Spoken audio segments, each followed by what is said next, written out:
Hello, thank you for joining me here today at Why the Book Wins, where I compare books with their movie adaptations. My name is Laura, and today we need to get some wooden stakes, some garlic, and also our diaries, because we need to keep a very detailed account of what is about to happen. Because we are talking about Dracula. So Dracula, of course, was written by Bram Stoker, released in 1897. And I went through like a Dracula rabbit hole, basically, because I read the book.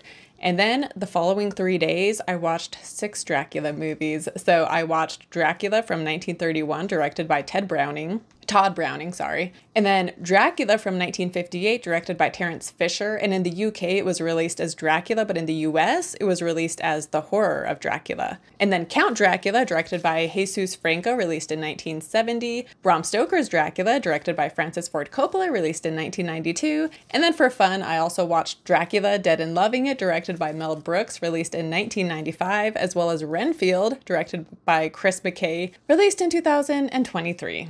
So I'm actually going to take these off. I'll just keep them hanging for extra protection. So for today's Dracula extravaganza, I'm going to start out with my spoiler-free thoughts on the book and all 6 movies, but then when I get into the part where I compare the details of the plot, I am only going to talk spoilers for the book and then the 3 adaptations that are the closest to the book. And also I was going to talk about Nosferatu, but there are 2 Nosferatu movies, one from like 1922, of course, and then another one from the 70s. And since I'm already talking about so many movies, I decided to save that for like a Nosferatu video because there is a new adaptation coming out next year, I believe. So I'll probably wait till next year and release a video talking about all 3 movies and how it compares to the book. But on to the book review. So first of all, this was my second time reading the book. I had read it back in 2019. And for the most part, I would highly recommend this book. Like if for no other reason, just the impact it has had on our world and just our culture, you know, not just US culture, but just like worldwide culture, you know. And I say US culture because I'm in the US, but obviously this wasn't written by an American. He was like Irish, but then he moved to the UK, I believe. So anyway, its worldwide impact is reason enough to read it. But on top of that, it is just really creepy and chilling, and it's very exciting at times too, and just has such a great gothic atmosphere. And I absolutely loved the first section when Jonathon Harker goes to Transylvania and visits Dracula. Like that part, I want an adaptation that just focuses on Jonathon Harker at Dracula's castle. Like those chapters are just so good. Like just turn that into a movie and forget everything that happens in England. Which, by the way, if this has been turned into a movie, just this opening part, let me know because I would love to watch it. And speaking of movies that just adapt sections of Dracula, I recently covered The Last Voyage of the Demeter, which is an adaptation of just one section of Dracula where he is on the ship going from Transylvania to England. So I will link to that if you want to check that video out. But yeah, the parts that do take place in England, I did enjoy them well enough up until like the last quarter of the book. I thought it started to really become a bit of a drag. And Van Helsing, like as soon as Van Helsing is introduced, he comes in like maybe halfway through the book and he talks quite a bit. But it didn't bother me up until the last quarter. It feels like he just goes on and on and on and like just get to the vampire slaying already, right? And when I say the book was long-winded at the end and that Van Helsing talked a lot, I really need you guys to understand that I am not exaggerating, at least not that much. So I'm going to share a brief excerpt from one of these times where, you know, Van Helsing is talking to the group in this last section of the book, and he says, "Here is a lesson. Do not fear ever to think. A half thought has been buzzing often in my brain, but I fear to let him lose his wings. Here now, with more knowledge, I go back to where that half thought come from, and I find that he be no half thought at all, that be a whole thought, though so young that he is not strong to use his little wings. Nay, like the ugly duck of my friend Hans Andersen, he be no duck thought at all, but a big swan thought, that sail nobly on big wings when the time come for him to try them. See, read here what Jonathon have written." So it's not like it goes on, but it's like these beautiful prose. Like, no, it's things like that where it's just like, oh my gosh, what was your thought? Like, stop comparing it to a duck and just get to the point. So anyway, I don't mean to get so passionate about that, but it really did just, the book is so good up until like that last quarter. And then it's just like, wait, like what's even happening? Why is everything suddenly like all suspense is lost and it suddenly just like drags to the end, in my opinion. But despite all of that, like I said, I would still highly recommend this book. So just because the last quarter isn't that great, it is definitely a book that is still worth reading. So on to the movie. So the 1931 movie, this one is obviously just so iconic and just such an important piece of film history. And of course, Bela Lugosi plays Dracula, and Bela Lugosi, it was actually Hungarian, which I thought was interesting. And he had been playing the Count in the play version of Dracula. But originally, Lon Chaney was going to be cast in the movie role. However, Lon Chaney ended up dying, and so Bela Lugosi was cast, which Lon Chaney, I of course talked about in my Phantom of the Opera book first movie. He was in the 1920s version, and his Phantom of the Opera, like that movie is so good. And I talk about this in the video, but like his, monster of the Phantom, like is just as iconic as Dracula and as Boris Karloff's Frankenstein. Like all three of them are just such iconic monsters. And that Phantom of the Opera movie has some like really scary moments, even though it's a silent film from the 1920s. So if you have not watched that movie, you definitely should. And if you have not watched my book first movie for the Phantom of the Opera,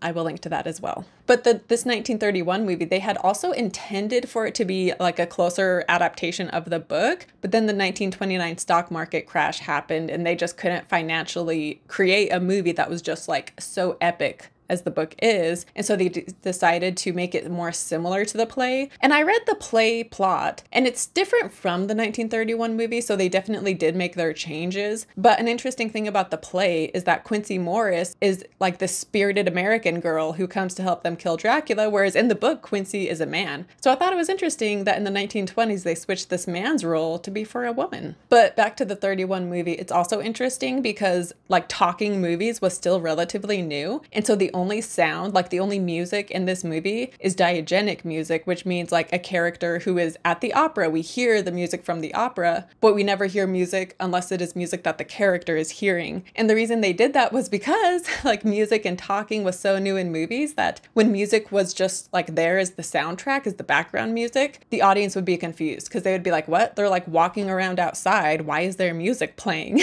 And so they would hear it like too literally. And so the only music comes from like when they're at like the symphony or whatever, or they're playing a record. And so, yeah, I just thought that was really interesting. And overall, I would definitely recommend this movie, like especially if you're a film buff, then yeah, like you need to watch this movie. And if you like really like the book and you just like me want to just watch a lot of Dracula adaptations, then this is definitely one you should see because Bela Lugosi's portrayal is obviously, like I said, just so iconic. And when you think of Dracula, oftentimes you imagine like the Bela Lugosi kind of Dracula.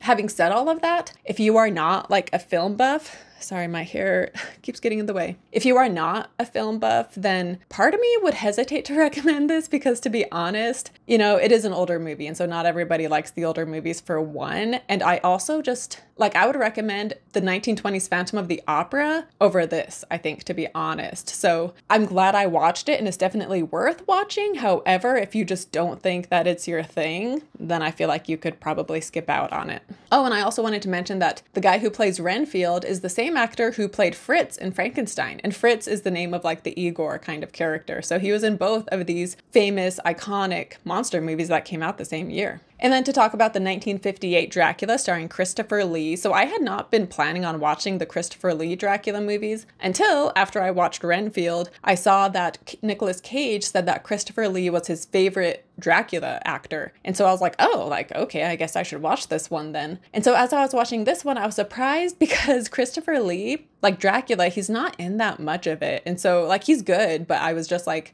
huh.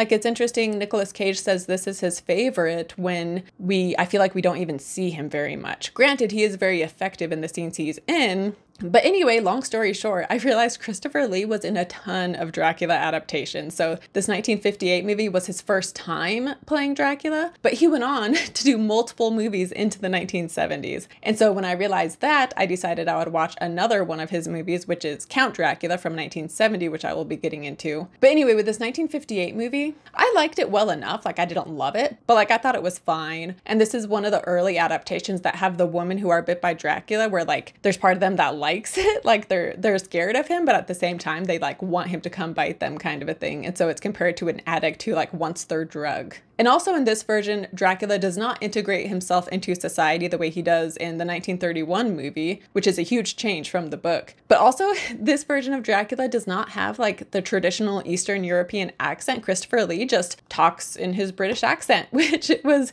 kind of weird to see someone playing Dracula talk so normal, right? Because all of us think of the accent. And so to hear him, it didn't like necessarily take me out of the moment, but it definitely did like surprise me. But he also doesn't talk very much in this. He says like 10 lines or something, I think I read. And so for the most part, you just see him, you never hear him anyway. And also this movie has a few moments of comedy, but it's like two comedic moments that just felt kind of out of place, because it seems like for the most part, this movie takes itself pretty seriously. It is British. Maybe it's the British humor is just going over my head, but so these comedic moments just seemed kind of out of place, I would say. But another interesting thing about this one, and this is a light spoiler, but this is the only adaptation that I have seen where Jonathon Harker is turned into a vampire when he goes to visit Dracula's castle. So I thought that was an interesting change that was made. But onto the 1970 version of Count Dracula. So this one again stars Christopher Lee, and at this point he had done a number of Dracula movies, and he was like, okay, I want to do a Dracula movie that's actually like faithful to the book, because so far none of them have been. And this one is pretty faithful. I will say, like, near the end they kind of stray from the original story, and obviously they cut a lot out, but for the most part it is like relatively faithful. And I did love like the first 2/3 of the movie. Like the first half hour is Jonathon Harker in Transylvania, and I loved that section. That was so good.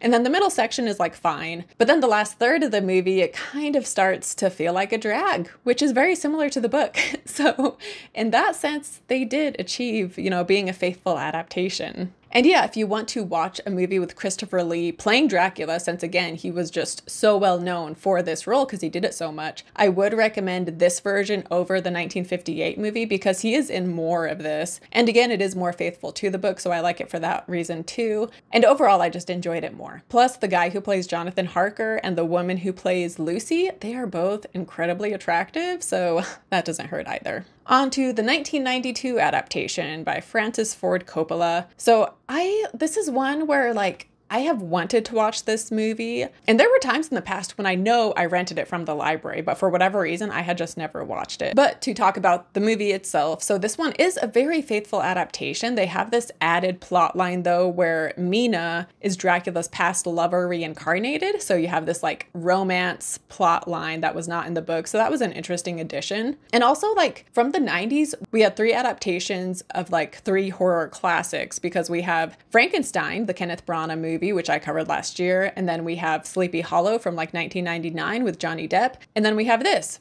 Dracula from 1992. And so I love Frankenstein and Sleepy Hollow from the 90s. Both of those movies I think are fantastic. Sleepy Hollow just has a special place in my heart. And then Frankenstein, I just genuinely just love that movie. But this one just wasn't, it was more of a miss for me, to be honest. Like there was just a lot of content that I just, like I said, I didn't want to see. So you have like the sexual aspect, which I get Dracula has always been like, there's been the sexual aspect to it, but that doesn't mean I want to see like all these weird sex scenes, you know? So like that I didn't love. And then some of the performances, which Keanu Reeves is like infamous for his terrible performance here. We have his accent, but also just like the way he delivers lines is just was not very good. But he has said that he was just taking on too many roles at this time. And so he was just tired and burned out by the time he took this movie. So that's what he says is the reason why he gives a poor performance. And then Winona Ryder is an actress I do like, but she also has a really bad English accent. Like, it's like not much better than an accent I would do, where it's like, oh, he saw me again and I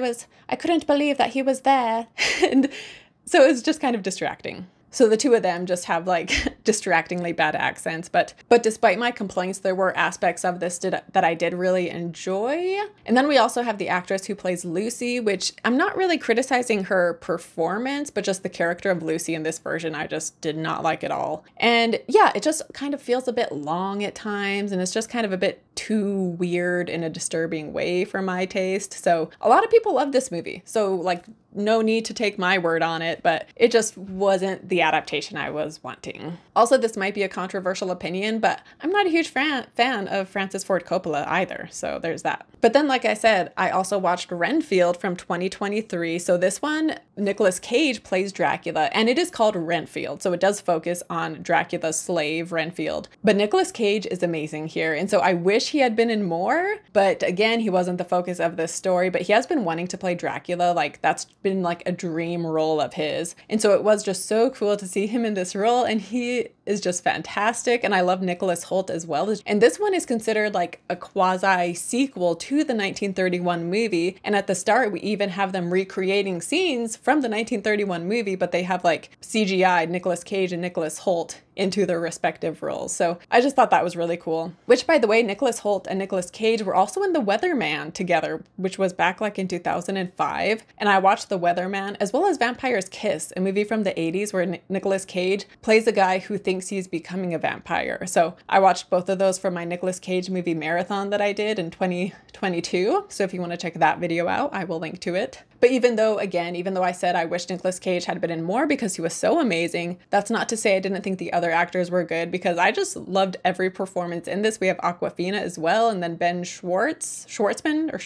I also really liked him. And this movie, it was just so much fun, and it's so ridiculous too, and it's just so over the top, but it's also just so hilarious. And like, as soon as I finished it, I wanted to watch it a second time. Like, when I went back to grab the screenshots I was going to use, like, I just wanted to watch it all over because I just enjoyed it so much. And they kind of set it up for a potential sequel. Like, it's not like clearly they're planning for a sequel, but they set it up for the potential. So I really hope they do it again, because yeah, I just thought this movie was so fun and also just so funny. I will say it is like very gory, and like the fight scenes are like, the violence is done in this over the top kind of a way, so it doesn't feel realistic at all, and it's just very over the top. But I will say that that is something to be warned of. I gave this 4 out of 5 stars. I really loved it, and I definitely will be watching it a second time. And then I also wanted to mention Dracula Dead and Loving It. This is a spoof on Dracula, so it is it focuses mostly on the 1931 movie, while also including aspects of the 1992 movie primarily. And it's directed by Mel Brooks, like I said, and it is just fantastic. It's so funny. Leslie Nielsen plays Dracula, but I think the standout performance is Peter McNichol as Renfield, who is just amazing in this movie. So I would highly recommend it, and definitely watch this like after you've read the book, if you want to read the book. But also, like, you should definitely watch the 31 Dracula movie, and then if you want to watch the 92 movie as well. That way, you know, maybe you'll enjoy it even more. Which, by the way, I saw this like when I was a teenager, and at that time I had not watched the 31 movie or the 92 movie, but I still loved this one. So you don't have to have watched the others in order to enjoy this, but I think it probably helps. But I just wanted to point out real quick my earrings, which have these bats on them, my nails, which I did, my top, of course, and then I had my garlic as well. But okay, that spoiler-free section was pretty lengthy. This is going to be a longer video, obviously, but from here on out, I'm going to be getting into the details of the plot, which means I will be getting into spoilers.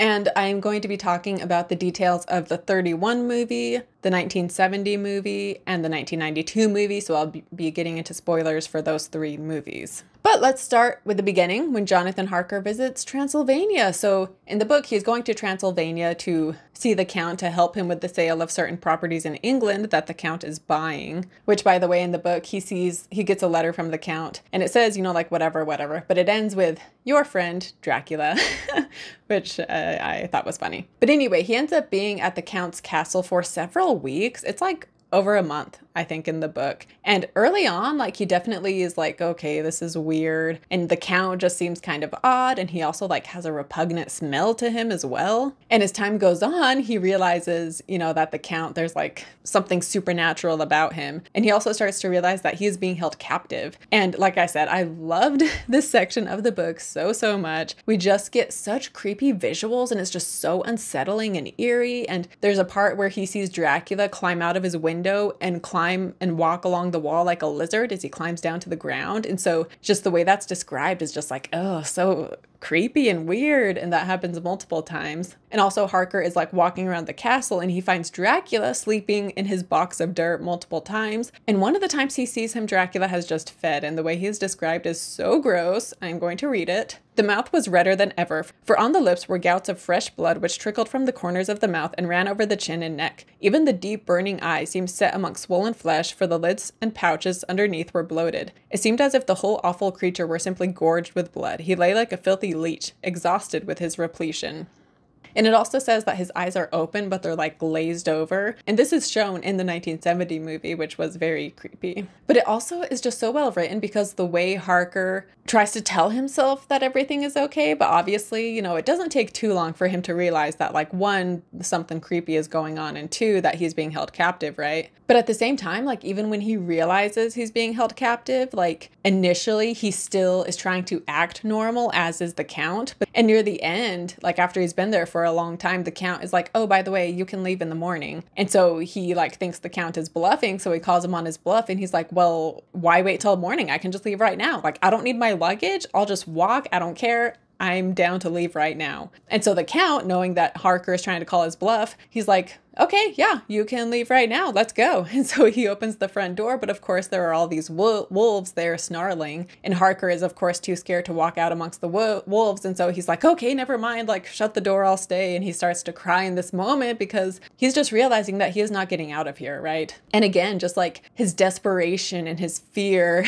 at being trapped, and he cries multiple times, and just the way it's described, it just like, you just feel that desperation he has. And there is also a scene in the book where a woman is yelling outside the castle because Dracula has stolen her child. And so she is yelling, being like, give me back my baby. I want my baby. And then there's another time with the vampire woman where Dracula like gives them, he has this like large sack and it's moving as if there's something alive inside of it. And he like gives it to the vampire woman and they like lunge and devour it, which of course is the child, but it's not like described graphically. But the 1970 movie, it has the woman outside the castle asking for her baby. And we also have like the woman lunging after what is obviously a baby in a bag. The 1992 movie also has a scene like this, which was just really weird and disturbing, right? Like it's disturbing in the book and in the 1970 movie, but it's not as explicitly shown. Whereas the 92 movie is a bit more explicit about it. But early on in the movie, it's kind of funny, which we also see this in the 70 movie. In the 92 movie, I'm not really sure. Like the coachman seems like someone weird, but I don't know if it's Dracula. Anyway, the coachman that picks up Harker is the Count, but he's just in disguise and he acts like it was someone else. And then he will also tell him like, oh, the servants have told me dinner is ready. And oh, the servants will clean up your bedroom. Don't worry about it. But after a few days, Harker sees Dracula in Harker's bedroom making the bed, and Dracula doesn't realize he's being seen. And so he realizes, like, just as I suspected, like there are no servants. Dracula is cleaning up, making my bed. He's cooking dinner. He's setting the table. He's getting me in his coach, but he's pretending that it's servants when really he has no servants. And I just thought this was kind of funny. Like I'm just picturing Dracula in his suit and his cape, just making the bed and wearing an apron as he cooks dinner, but all the while pretending that it's servants doing it. So I thought that was kind of funny. But anyway, eventually so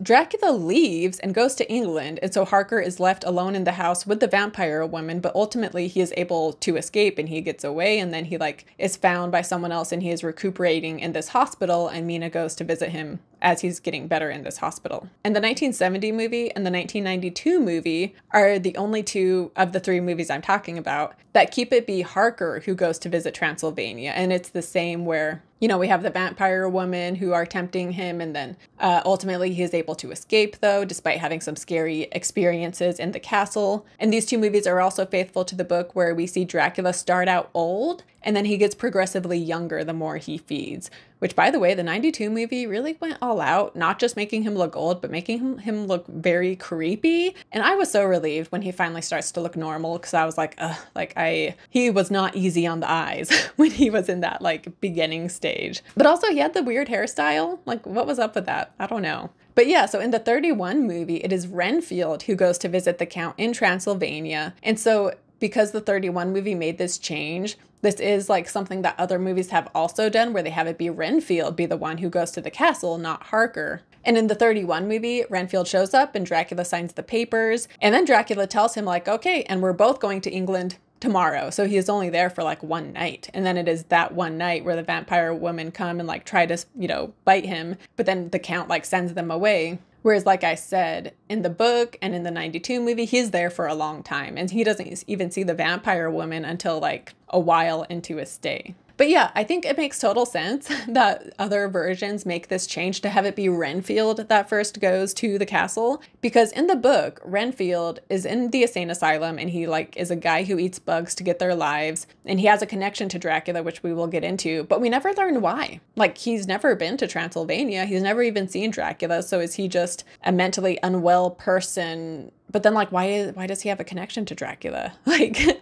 so it's never explained. And so I kind of like that, you know, the 31 movie is like, okay, we'll have Renfield be the one who goes to Transylvania. And that'll be the explanation for why he eats bugs and why he thinks of Dracula as his master. Because in the 31 movie, after the vampire woman tried to get Renfield, Dracula sends them away and then Dracula bites him and turns him into his familiar / his slave. Which is interesting because in the 31 movie, Dracula is like leaning in to bite Renfield, but then it fades out. And it's because the censors were like that's too gay. We can't have a male vampire biting a man. Which, yeah, like I said, Dracula has always had that sexual vibe to it with his bites, you know. But yeah, so in the 31 movie, as well as like, you know, Dracula Dead and Loving It and maybe some other versions. But in the movie, he travels on the ship Demeter with Dracula to get to England. And so he is there to like oversee Dracula's boxes since Dracula will be like sleeping during the day or whatever. And then, of course, as we know, Dracula ends up killing everybody on the boat. But in the 31 movie,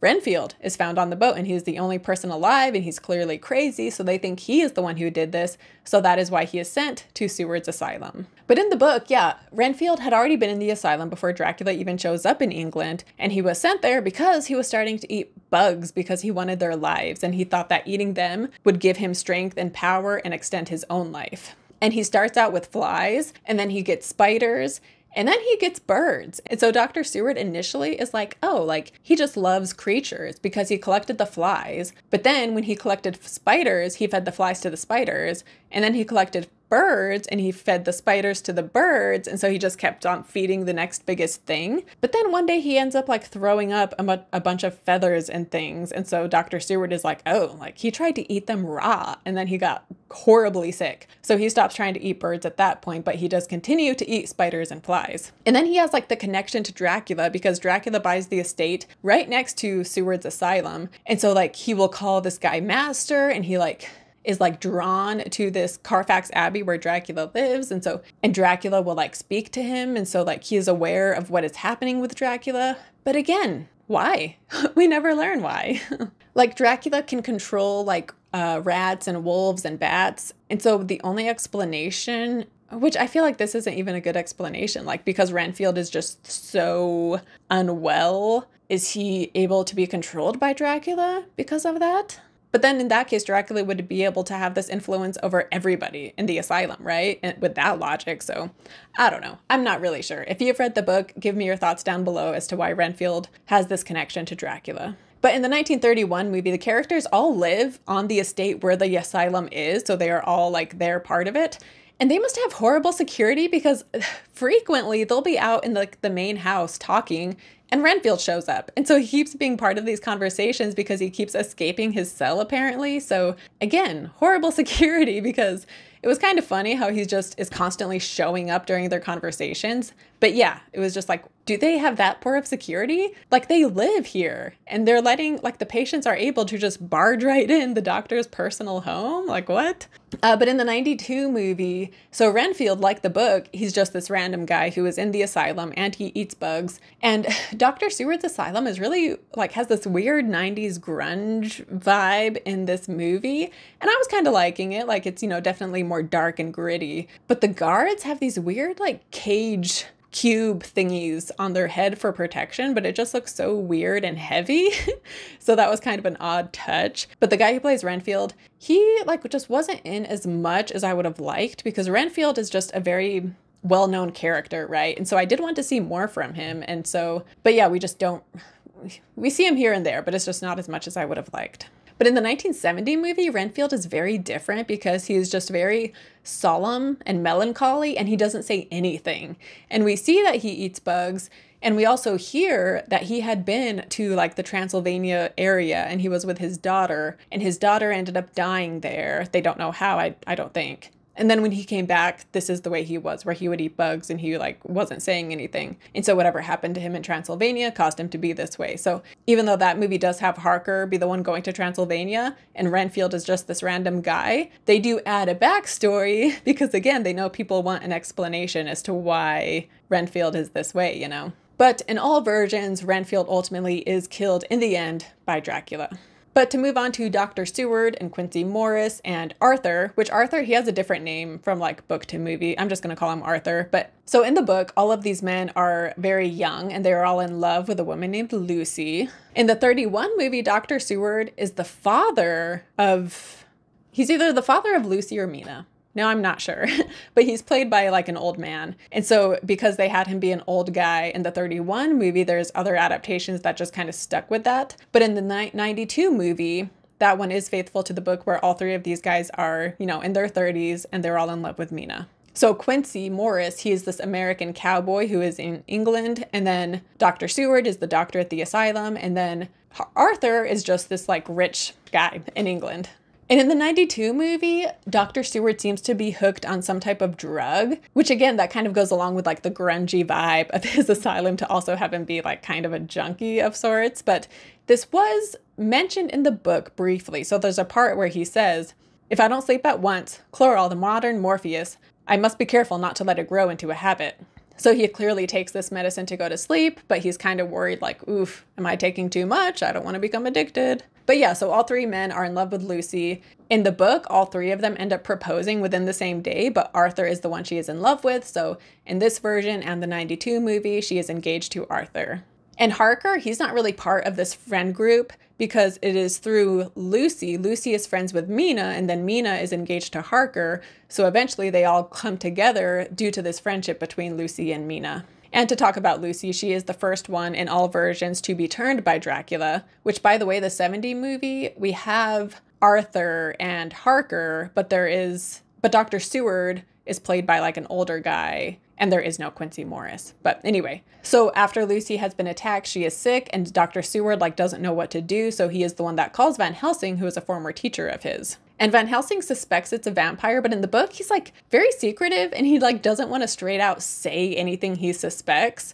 But he does put a bunch of garlic all over the room and all over Lucy. And so the first night he puts all of that up, he's like, okay, we can sleep well because she'll be safe. And then they show up the next morning and Lucy's mother is leaving Lucy's bedroom. And she's like, oh, Dr. Van Helsing, her room was so stuffy. Like I removed all of that garlic and I opened the window. So I'm sure she'll be doing much better. You're welcome. And the self-control Van Helsing has when this woman tells him this, right? Because he's like, oh my gosh, like she's gonna die now because you did that. But Lucy's mom actually has a very weak heart. And so he knows not to, upset her. And ultimately Lucy's mom dies when she is with Lucy at night. And then a wolf appears and the mom has a heart attack and she like falls dead on top of Lucy. But anyway, ultimately, Lucy ends up dying in all of these versions and she is put in her tomb. But then Van Helsing, obviously, he's like, I don't think she's actually dead because they see news reports about these children who are like lured by this lady. And he thinks it's Lucy. So then in the book, he goes to her tomb like 3 times total. Whereas in the 92 movie, I think they just go the one time. And then in the 70 movie, I also think it's just the one time. And in the 1931 movie, Lucy's death is like so quick. Like they do not spend much time with her at all. Like she's attacked and she dies and then that's it, move on. But anyway, so in all versions though, they go to Lucy's tomb. And in the book, it is Van Helsing, Quincy, Arthur, and Dr. Seward. And so all 4 of them, kill Lucy for good so that her soul can be at peace. Oh, and then also in the 31 movie, in the 31 movie, Dracula like integrates himself into society in England, whereas in the 92 movie and in the book and in the 70 movie, Dracula never talks to the people. Like he stays hidden in secret. But yeah, in the 1931 movie, which other adaptations kind of followed suit. But yeah, he like integrates himself and he gets to know Van Helsing and he knows Lucy and he knows Mina and they just think he's like the nice next door neighbor, not realizing he's the vampire who is killing them. But anyway, when he first meets Lucy, she is like very taken with him and like she likes his like mysterious aura about him. But again, that was not in the book because in the book she was in love with Arthur and she had never even met Dracula before as a normal person. But I guess I should spend some time talking about Dracula himself. So in the book, again, we like don't see too much of him. Like in a lot of these versions, well, in the 1970 movie and in the book, we see him primarily just like in the beginning part with Jonathon Harker. And after that, once he arrives in England, he isn't as big of a character really, because he's just this elusive creature that they can't catch, you know? Whereas in the 1931 movie, we see him more because, again, he like introduces himself to people as if he's a normal person. And then in the 92 movie, we see a lot more of him because the 92 movie, we see how he even becomes a vampire to begin with. And it's because he was fighting some battle in the 1400s and he wins the battle, but his enemies had sent a letter to his wife telling her that he had died, and she is so heartbroken that she kills herself. And so when he returns and finds her dead, he's like, I fight for this church and this is what I get, kind of a thing. And so then he like curses God and then he becomes a vampire. And so yeah, the love story because then Mina is the reincarnation of his past lover from 400 years ago. And so he isn't a lot more just because we see him as a normal person because he introduces himself to Mina and the two of them like start dating basically. Harker is gone. She doesn't know where he is because he hasn't written, but she like doesn't seem to care because she's just so taken with this Count Dracula that she has met, you know? And because she is the reincarnated woman, she also like feels the connection to him. And so like right away, maybe not right away, but early on, she like just is so drawn to him. But in the 31 movie, like Van Helsing, it doesn't take him too long to realize that Dracula is the vampire because he sees that Dracula has no reflection. And then when he shows the mirror to Dracula, Dracula like throws the mirror to the ground and is very, you know, whatever about it. But then later on in the movie, Van Helsing, like Dracula shows up again and the two of them just have like a regular conversation. And at this point, Van Helsing knows that Dracula is the vampire. And so it's just like, why are you just talking to him? Like you both know what's going on. So why are you not trying to kill him right now? You know? But in the 1970 movie, by the way, I don't know if I already said this, but he does not introduce himself to people in the 1970 movie. Although there is a scene where he does talk to Van Helsing and he says something about how like, you know, you can't hurt me and you don't know what you're doing. And then he like runs away. But in the 92 movie, so Mina is like hanging out with Dracula and she's very taken with him. And while this is happening, he has been attacking Mina, but she doesn't realize this, of course. But then she gets a letter that Harker has been found and he is in a hospital. And so she leaves to be with Harker and she writes Dracula saying like, sorry, I can't be with you anymore. And Dracula is so heartbroken that this is when he finally decides to like officially kill Lucy. Whereas in the book, he had no romance with Mina and it was just his plan to kill Lucy regardless.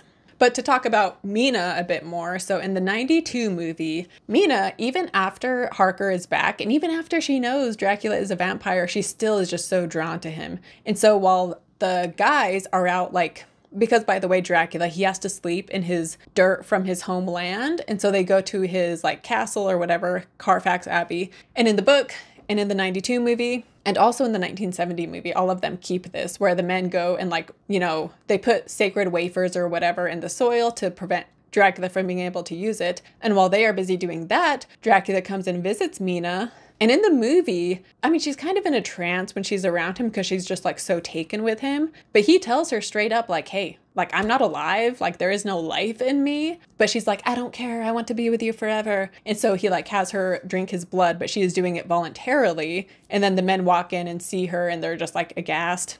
And they try to catch Dracula, but he like, you know, turns into rats or bats or something and gets away. And Mina, even though in the moment she was like wanting to do it, afterwards, you know, the Winona Ryder character, she is like, oh, like unclean, and she's starting to regret it. Whereas in the book, so Mina had been part of their plans with Dracula, but then at one point they decide like, oh, Mina, she's a woman, she's too delicate, we should not tell her about what we have going on. So we'll talk about it once she's in bed and we'll do our own thing.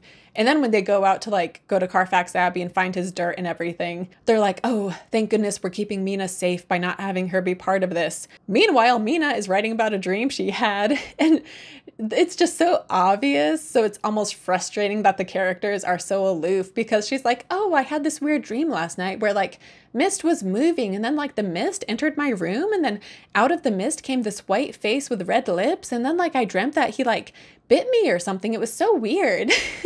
And it's like, clearly that wasn't a dream. Clearly that was Dracula.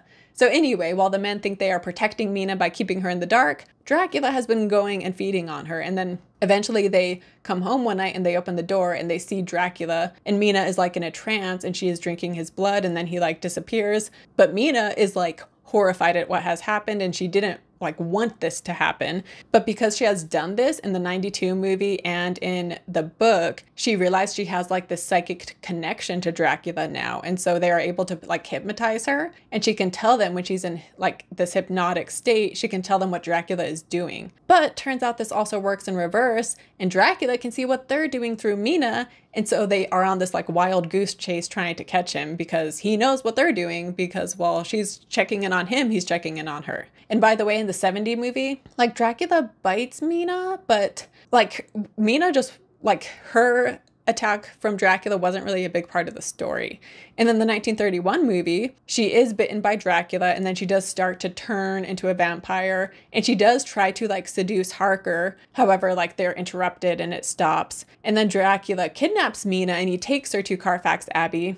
And then, you know, Van Helsing and Harker show up. And then suddenly it like is daytime, because then Dracula, he just is like, okay, well, time for me to go in my box. And he goes in his box, and then like right away they're able to kill him because they just put a stake through his heart because he's sleeping in his box anyway. And they also kill the vampire woman. And once Dracula is dead, Mina, she'd been, you know, huddled in a corner. And so Harker comes up to her, and now she is all well now that Dracula is dead. But it was kind of anticlimactic, where it's like, he knows people are after him and he's just gonna go in his coffin, which is not a coffin in the book, it's just his box of dirt. But anyway, so it was kind of like, okay, like that wasn't much of a chase in the 31 movie. But anyway, getting back to the book and the 92 movie, so they end up kind of separating. So Mina is with Van Helsing in both book and movie, and they end up like being outside because they're like near the Transylvania castle. And while they're outside, the vampire women show up and they're trying to lure Mina, because Mina is like becoming a vampire to some extent, because in the book, Van Helsing tries to bless her with a sacred wafer and it scars her, because that is how much she is starting to turn, you know? And so when these women are like trying to convince her to like come to their side, there's enough like human in her though that she's like, oof, like not interested. And then later on, Van Helsing goes and he kills the three women, and the women, like they'll turn back into their normal selves. Like Lucy, once they, you know, killed her, she became like her normal self. And same with these women, they became their normal selves before eventually just turning into dust. So that's what happens in the book with that scene. In the movie, it's different. So these women are like trying to get Mina to seduce Van Helsing and trying to get them to turn her to their side. And she does try to seduce Van Helsing, and they end up kissing. But then she like is like gonna try to bite him. And that's when, for protection, he like uses the wafer or whatever, and he scars her head in this moment as he's protecting himself from her. And so this kind of like shocks her out of it. And then Van Helsing proceeds to go kill the vampire woman. But this scene was kind of awkward in the movie because you have like Mina, Winona Ryder's character, is like writhing around and yelling and just kind of like having this weird, I don't know what was going on with her, just being weird. And then she goes and tries to tempt Van Helsing, and yeah, very interesting scene. But to talk about the ending, I've already kind of covered the 31 movie, but with the 92 movie and the book, oh, and the 1970 movie. So in the 1970 movie, Van Helsing is with Mina, and then it's Harker and Arthur. They go to the Dracula's castle, and once they are there, they find the vampire woman and they kill them. And then Dracula, he is being brought in his box, and they are able to catch him before he comes out, and they light the box on fire. And that's how Dracula dies in the 70 movie. Whereas in the book, so it is still daylight while Dracula, like he is being driven by gypsies to the castle, and Quincy and Dr. Seward and Arthur are in hot pursuit, and Harker, I forgot. And eventually they like are in the same kind of area with Van Helsing and Mina, so it's all kind of happening in the same spot. But basically, they're fighting the gypsies, and then they open the box that Dracula is in, and it's starting to be dusk, so Dracula is like starting to wake up. But right as he is starting to wake up, they stab him in the heart, and he turns to dust and disappears. However, in all of this commotion, Quincy ultimately ends up dying. And then we get an epilogue from 7 years in the future where we hear that Harker and Mina have a son, and they named him after like all of the men, but they call him Quincy since Quincy is the one who ultimately ended up dying. Whereas in the 92 movie, like the book, it is daylight, but then rather than it just like becoming nighttime, Dracula is able to like psychically tell Mina to cast a spell to make the sun go down. Because, by the way, And in the book and in the 92 movie, Dracula, he can be out in the daytime. His powers are very limited though, but he can be out and about in the daytime. So even though he could come out of his coffin, his box, it's better for him for it to be dark. That way he will have his full powers. So anyway, Mina causes it to become dark. And then, you know, the men are fighting the gypsies. Quincy ends up dying. And then one of them like stabs Dracula, but he is still alive. And he and Mina end up going into the castle. Dracula, by the way, looks disgusting right here. But Mina, because she still feels that love for him from her past life, she kisses him when he looks really gross. And her love helps him to turn back to normal. However, he still is cursed. And so when he's normal looking, he's like, put me out of my misery, like put me to peace, or, you know, give me peace or whatever. And so she kills him all the way, cuts off his head, and then his soul is finally put to rest in that moment. And he is basically like saved by Mina's love for him, essentially. Well, in the book, like, it felt like it should have been Mina who kills Dracula because, like, he has been attacking the woman, right? So I wished that Mina was the one who delivered the final death blow, you know? And so I did kind of like that in the movie. That is the way it happens. Even though it is a little cheesy with her being like, oh, my love saved him. You know, it was kind of cheesy, but at the same time, I did like that Mina played a more active role. She did have an active role in the book though, because Mina is a huge character, but anyway, she doesn't actually kill him in the book. But to just share some random thoughts I have. So first of all, even though I really like this book, it definitely is not perfect for reasons I have already stated with like the ending in particular. And also like there being no explanation as to why Renfield is the way he is. But also like, why did Dracula keep Harker at the castle for a whole month? And he never tried to bite him or anything, which when the women try to bite him, he tells them like, no, tonight he's mine, tomorrow you can have him. But then he never does anything. So like, why didn't he kill him? Like, what was the point? And once Dracula left, at that point, was he expecting the woman vampires to kill him? But then he was able to escape. Obviously, Dracula didn't think Harker could escape. So I guess he was just leaving him for the vampire woman. But yeah, it's kind of like, why didn't he kill him, you know? And then another minor quip I have is the death of Quincy in the end. Quincy wasn't even a character I was attached to. We get the perspectives of like Mina and Harker and Dr. Seward. And then we get like a lot of dialogue from Van Helsing. And we also get some letters from Van Helsing and letters from Lucy. But we never get anything from Quincy's perspective. And he's such like just this minor side character. So if you're going to kill off one of the characters, have it be someone whose death will emotionally impact the reader, right? Because it felt like Bram Stoker was like, well, I have to have someone, you know, die in the mix of this, but I don't want it to be someone who I actually like. So I'm just going to kill this side character that no one cares about. So have the guts to kill off someone who actually matters. You know, if you're going to kill someone, don't have it be some random character that no one even cares about.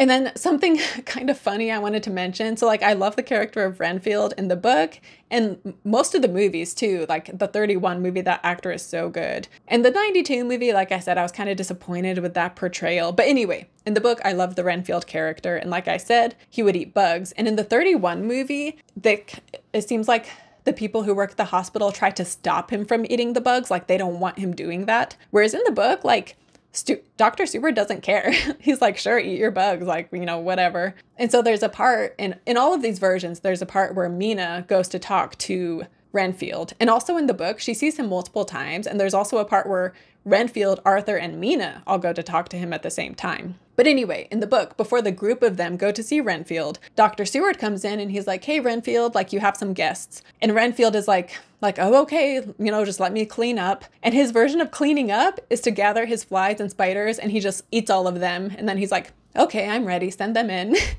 And then he proceeds to act very normal and they're all like, wow, like he doesn't seem insane at all. And then afterwards, Dr. Seward is like, yeah, but what's funny is like seconds before you saw him be so normal, he had literally just eaten all of his bugs. But the way he just so casually is like, okay, well, let me clean up first. And then he eats all of his bugs.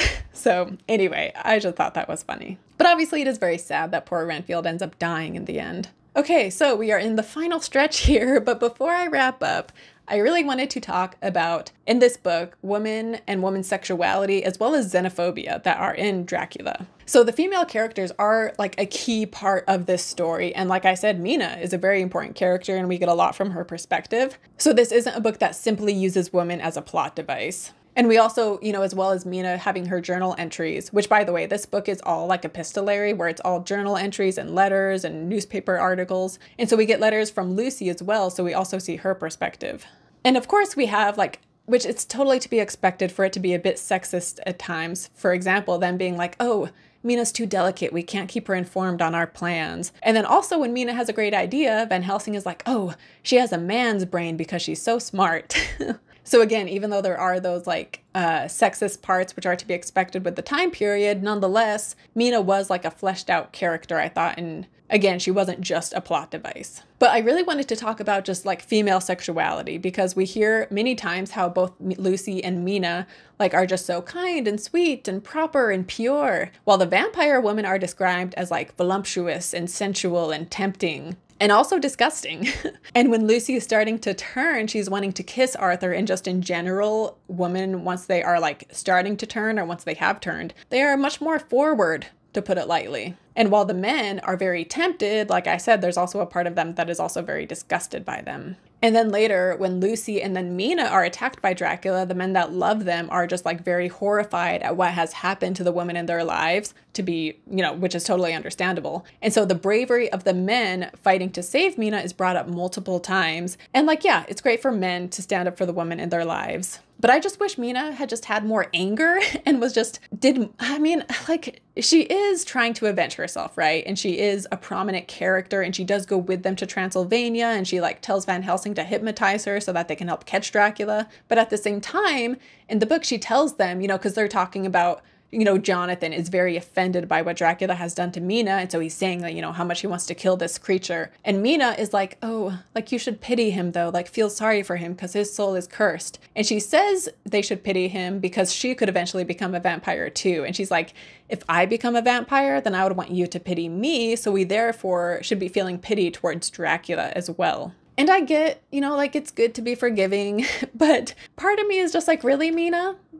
After what he did to you, you're here saying that they should pity him and feel bad for him and be forgiving to him? I feel like you should have some anger first before you go straight to being forgiving, right? And again, it goes back to me, I've talked about this before, but how I get tired of the long-suffering woman who just men treat her poorly and she just puts up with it. And so this is kind of the same thing where Dracula literally attacked you, he's trying to kill you, and here you are being oh, we need to feel sorry for him. Which again, I'm not against forgiveness. It's just, it didn't seem accurate. It didn't seem realistic. Which again, this is a story about vampires. It's not like it's supposed to be realistic, but you get what I'm saying, right?